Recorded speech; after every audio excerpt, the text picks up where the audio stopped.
All right, everybody. Welcome to, I think this is the first official home edition of Trending. Today is Thursday, August 4th at 1:07 p.m. And I am at home because I have finally fallen victim to COVID. I made it, 2.5 years. And unfortunately, this week on Monday, tested positive. I'm feeling okay, not super great, but I'm hanging in there. So Joe's hanging it down in the office this week. Hey, Joe, greetings from home. Hey, greetings, man. How you holding up? I'm doing okay. It's not great. It doesn't feel good, but I'm doing okay. It's definitely not as bad as others have had it. So I haven't showered or shaved in a few days, and I'm realizing I look pretty much the same, which I don't know if that's encouraging or discouraging. This is just what you get, I guess. Whether I'm sick or on a good day, this is what I look like. So Yeah, man. All right. Is so everybody in your household holding up okay, or what's the status that you can share? Unfortunately, my wife was also tested positive, and so we're doing our best to wrangle a 1 and a 4-year-old, distancing while we can. It's straight up, it's chaos. We're doing our best and trying to get as much rest as we can, but it's kind of a mess over here. But we're hanging in, doing the best we can. So, Sorry to hear that. Hope you guys bounce back soon. well, thank you. Mm-hmm. Speaking of doing the best we can, we're going to try to do trending today. We've got 5 topics, and I don't have all my usual gear with me, and I'm also just kind of tired, so I'm not going to do as much editing as we usually do. So we've got state-of-the-art graphics for you today, as you've probably noticed. So get ready to be blown away by some really impressive graphics. So, okay, Joe, I'm going to rely on you to do most of the talking today. But first Okay. up, ready for some amazing graphics? You Let's ready? do it. Lay it on us. Topic number one is Alex Jones. He is number one on Google, and he was on Twitter earlier this morning too. Most people probably know who Alex Jones is. He's known as a conspiracy theorist. He says all kinds of crazy things. He's probably most known for saying that the Sandy Hook shooting never happened. He's currently in court against some of those families, and some stuff's coming out that he basically admitted that he lied about that. Families are suing him lots of money. He's not a great guy all around. It's kind of a bummer of a situation, but I just wanted to hear your thoughts, Joe. We've talked about this a little bit before, but Yeah. I mean, I think it used to be that conspiracy theories were kind of fun, right? Like we used to kind of joke around, like, oh, what if the moon landing never happened? Or what if, it was kind of just fun internet fodder. But now it's come to the point where it's really hurting people. So as the stuff with Alex Jones is coming out today, what's kind of top of your mind? It is kind of striking to see him, basically under the light here. And he even said it in the courtroom from the reporting that I saw that the prosecuting lawyers were able to have their Perry Mason moment where they unveiled, the stuff and kind of catching him in a lie. And if he hasn't perjured himself, he's pretty close. And so there might even be some more legal troubles for him. It sounds like his company is in and out of bankruptcy because of all this. I think of two things. I think of these Sandy Hook families. I mean, you grieve the loss of a loved one way too soon, and all that comes with that, through the remainder of your life. And then you have to go back into court in order to get your day in court and seek justice for all of this. And just to find out now, like not only was Jones kind of predatory on their condition and situation, but he was lying about it. Didn't really even believe it. So he's got no defense now. And so I think to be angry is justified. Who knows after it's all over and money is paid, if they'll feel a complete sense of restitution. But it just kind of shows us how this dynamic does happen on this side of heaven at times. Like people who do break laws, who take advantage of people, they do get their comeuppance. And I think this is what we're seeing here in real time, is the danger of just saying whatever you feel like you want to say. I think it also leads to just a general idea of conspiracy bias in and of itself. Like a bias is something that we believe, that we kind of bring out of ourselves without any effort, and sometimes without even acknowledging it. Like if our team loses, obviously, the other team paid off the refs, and we look for stats to back something like that up, right? So that we can feel a sense of, that our loss isn't profound, like what we are cheated.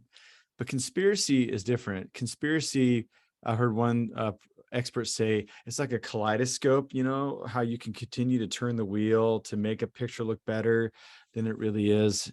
Because at the end of the day, we don't want to be on the losing team and we don't want to be villains. And so if we ever find ourselves in that, which is a very uncomfortable psychological state, we will try to twist things and we'll try to create things out of thin air. So we don't feel like the verdict is clear that we are losers on a thing, or that we are somehow like the villains. We try to present ourselves as victims instead, and that's just dangerous. And so I just think it's important for us to be discerning, obviously, to listen to good reporting, obviously, and to not have our first move just to be contrarian, because what if the contrarians are just being contrarian for contrarian's sake? And that's kind of a dangerous place to be. Like I just saw, even on Facebook, this happens every day. Like one of my Facebook friends posted some story about Tom Brady that is completely made up. And but somebody's out there with the Deshaun Watson stuff, just trying to add some more, fake news out there on the back of some real legitimate NFL stories. And so perhaps the first thing that we should do before we post anything is do some work. Say, wait, I don't want to be duped here. Let's see if I can't, fact check this real quick before I have any investment, and also before I share it so that others might be invested in it. So that might be a couple of good practices to employ in a day like this. Yeah, totally agree. Our words matter, whether we're online or in person. Our words have consequences, and especially when people are mourning and going through difficult situations, we don't want to add to that. So totally agree. That's a good call. Okay, number 2, changing the mood up a little bit. Okay. Friend of the show, Buzz Lightyear is training today. Oh, nice. He is the face of the new Forever stamp. Which I cool. Think is great. I haven't seen the new Lightyear movie yet. Have you seen it? I have not, man. I haven't got around to it. I think it hit Disney Plus this week, so I think that's kind of the timing behind the stamp. But okay, I mean, Buzz Lightyear is just a great hero. I know that the new movie has a little bit of controversy. I haven't seen it, so I won't speak into it. But I think he's just a great character, and so I think it's cool. So I guess I'm a typical millennial, Joe. I don't know much about stamps, but forever stamps are good forever, right? So they are, because they hike up the cost all the time, and so you buy a forever stamp, you won't be subject to adding a 1-cent stamp onto those priced stamps. So yeah, it's always advantageous to get a forever stamp, and you can get them usually at the grocery store. If you go inside, maybe you don't, I don't know. You can order them direct from stamps.com or from the post office itself. I get them at Costco because why not? I'm already there getting the $1.50 hot dog and soda meal along with some other stuff, every week. And so I get stamps there. And for those who are not unaware of this thing, you put it in the upper right corner of the envelope. That's usually the best place to put it. Right. I had to think for a minute. Is it upper right or upper left? Yeah, I don't use stamps very often. But I'm thinking, the American flag stamp is great, classic. I think we currently have some dinosaur ones, which are pretty cool. But I feel like if you want to stock up on stamps, maybe the Buzz Lightyear one is a good time to stock up a little bit. So that leads to an honest question. If you're able to, if, the Postmaster General, who's a big fan of trending, I just got a feeling, and they're like, those guys seem legit. We should ask them who should be on the next stamp. If you had the chance to choose who's on the next stamp, Matt, who would you choose? Man, that's a good question. I would try to think of some kind of a celebrity that has some kind of heroic tribute that I admire that hasn't been on before. So, man, I don't know. I feel like I'm not thinking super clearly these days. I'll get back to you. I'll come back to you next week with a good answer. All right. Yeah, I don't know. Who do you think? I think I'd do Ted Lasso, man. Okay. Well, I am rocking the shirt today. Yeah, I think I'd do Ted, even though he's working over in Europe. He's a Midwestern American coach and just an all-around good guy, in my opinion. So it'd be Ted Lasso. What about Jimmy Fallon, man? I feel like he's done the Ben and Jerry's. He's done his own sneaker. I feel like it wouldn't be totally out of character for him to be on a stamp. I think it'd be awesome, but it'd have to be he and Timberlake together, I think. Okay. Or maybe, you buy like a pack of stamps, right? So maybe it's every other one is Fallon and Timberlake or something. I like it, man. We'll I go would with buy that. that stamp. I'd buy a lot of that stamp. There you go. All right, make it happen, Postmaster General. We know you're watching. Okay, you ready for the next one? Let's do it. So a band that I'm a little familiar with, I'm not super familiar with their catalog. Lady A, Oh yeah. formerly Lady Antebellum before they changed their name, Mhm. trending today because they've decided to cancel or postpone their tour. I think it's their guitar player has decided he needs to work on sobriety. He's having some issues with that, and he wants to take some time off to kind of get healthy and to get back on track with sobriety. And I just think that's cool. I think obviously that's just a horrible thing to struggle with. That's a hard thing for anybody. I think over the past, gosh, I don't know, 10, 15 years, Joe, that stigma I think has gotten a little bit better, where it used to be if you had drug and alcohol problems, you just kind of hit it and would try to do your best on your own, or maybe you didn't do anything about it.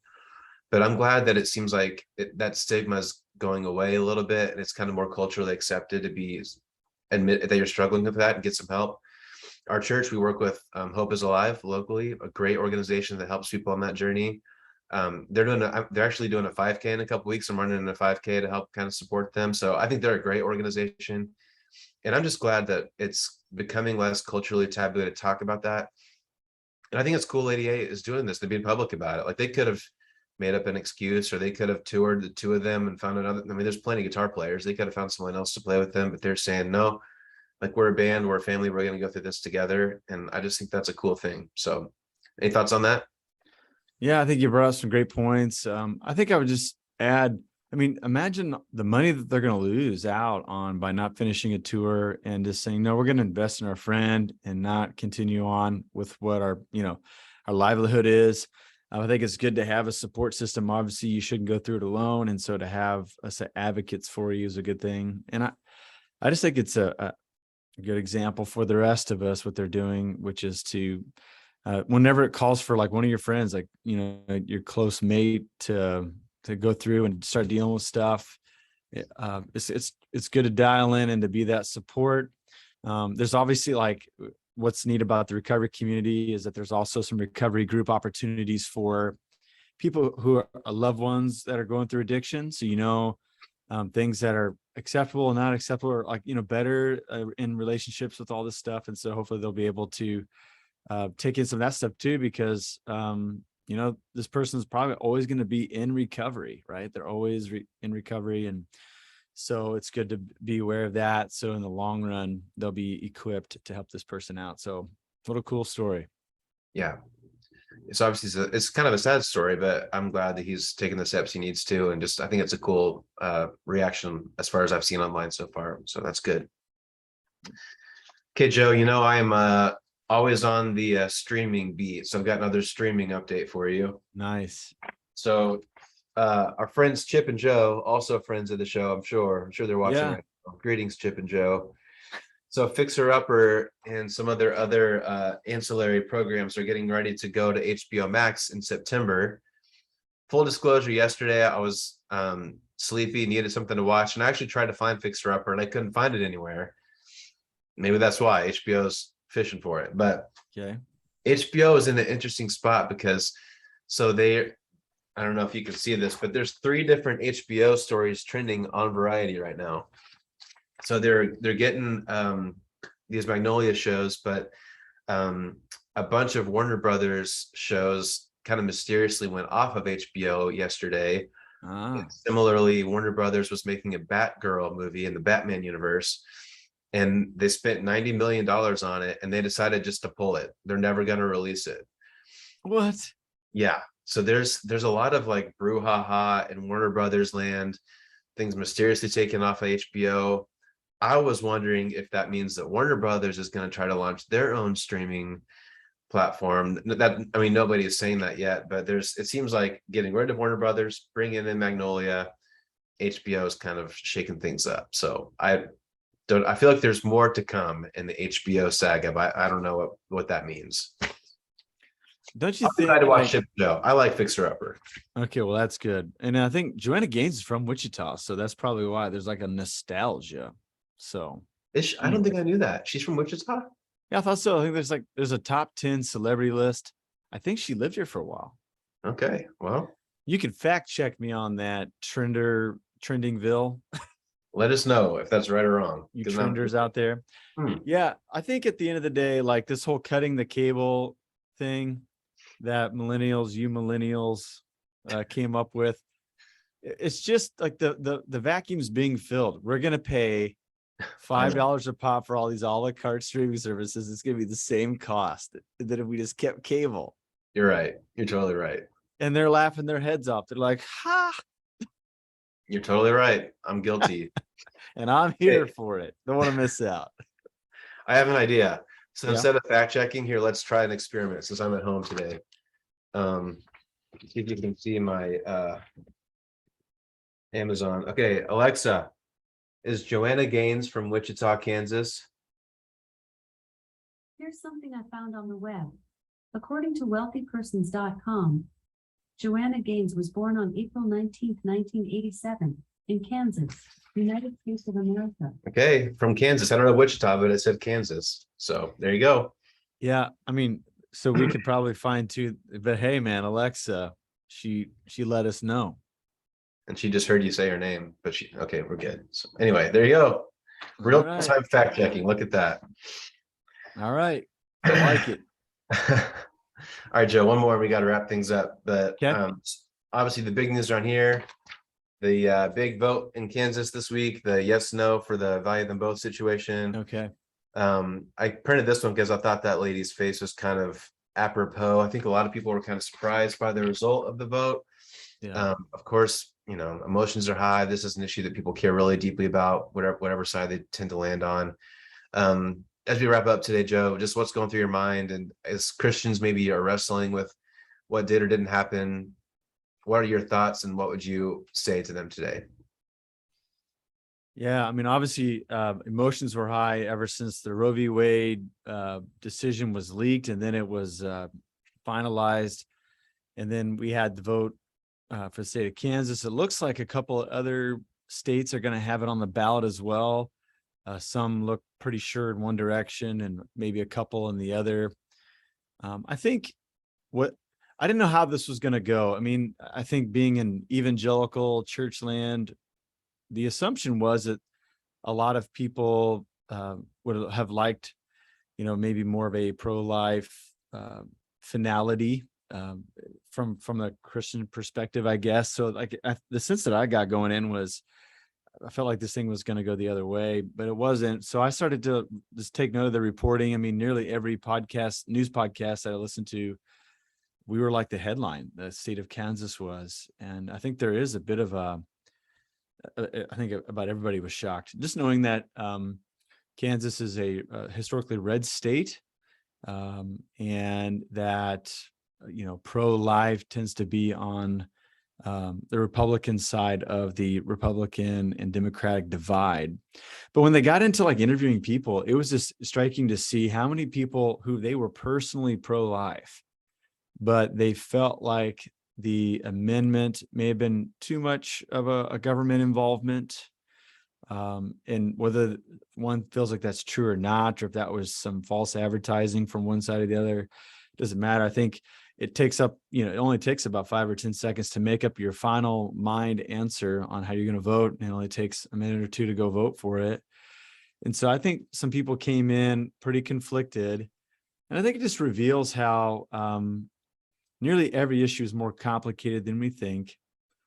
And because of that, a lot of the rooms that we're in and the families that we belong to, and even the churches that we attend, may not be as monolithic as we imagine on the surface. But I think people are internalizing it. I think that they are perhaps nuancing a previously held perspective, or maybe they've totally changed their mind because they've met people or they've had experiences.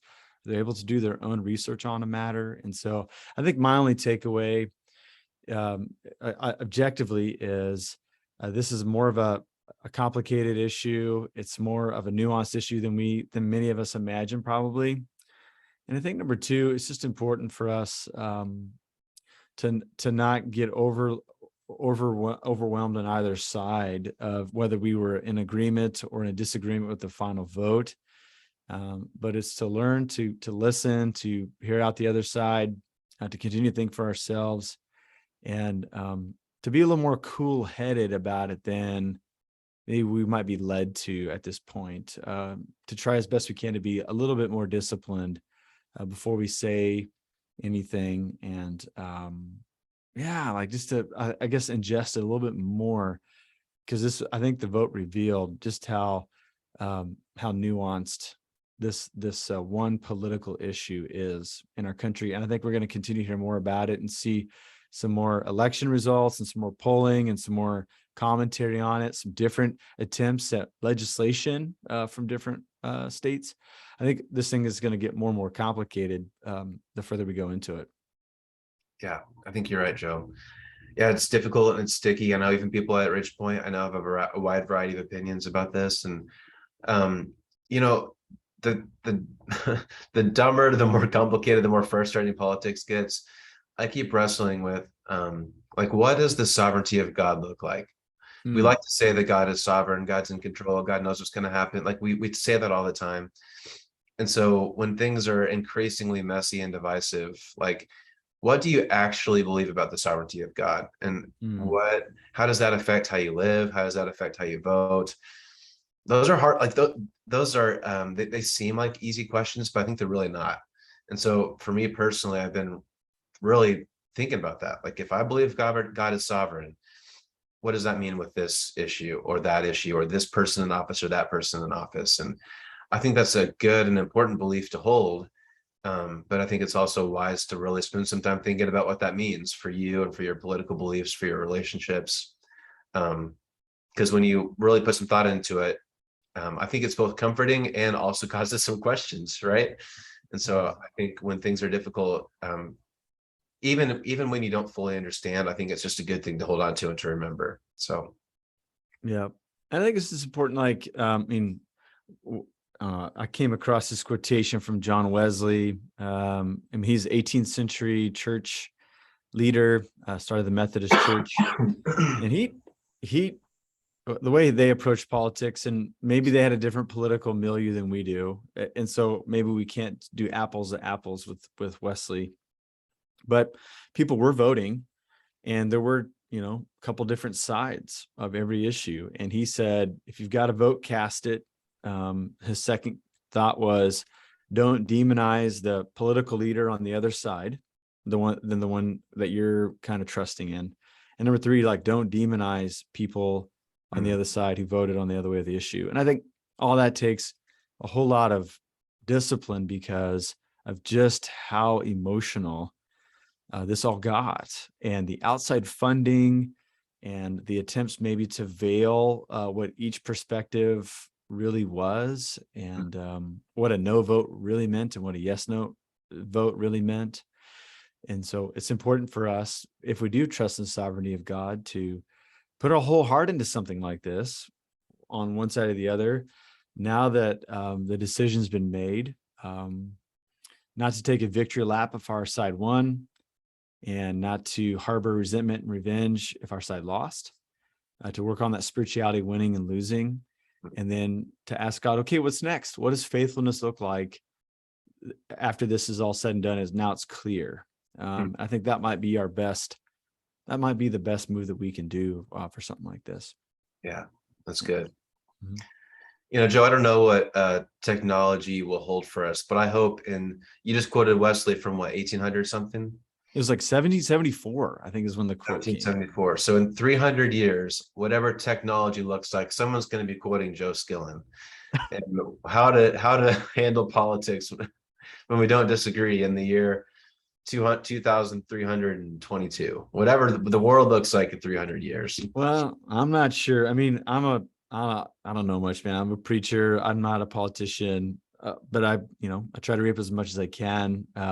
Obviously don't have the depths of anything in that realm, but I can observe, and I do think, and I do chat with other people. And I feel like Being in the church, you're probably exposed to more people on one side than you are on the other. And so it does take some discipline to kind of search out some other voices on the other side. And some people don't have the taste for that. They know what they think, they know what they believe, and they will not budge. And but I don't know. I've always been, my parents always say, hey, just be open-minded, be kind to people's perspective on both sides the best you can, and then make up your own point. And we try to stay as quiet as we can, even though sometimes we speak out a little bit. But I think it's just important because the landscape changes so quickly in this part of our society.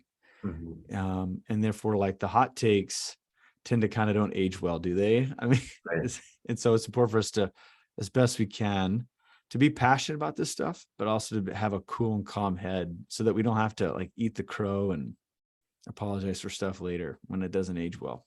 Yeah, I agree. Yeah. All right, man. Well, hey, that's all I got for today. I'm gonna go take a nap. Okay. Anything else to say today before we wrap up, Joe? No, man, I hope you get to feeling better. And I hope that, yeah, you can soar over this, particularly Tilly as well, so that you guys can continue on. So, man, I'm sorry that it's come to this week. Yeah.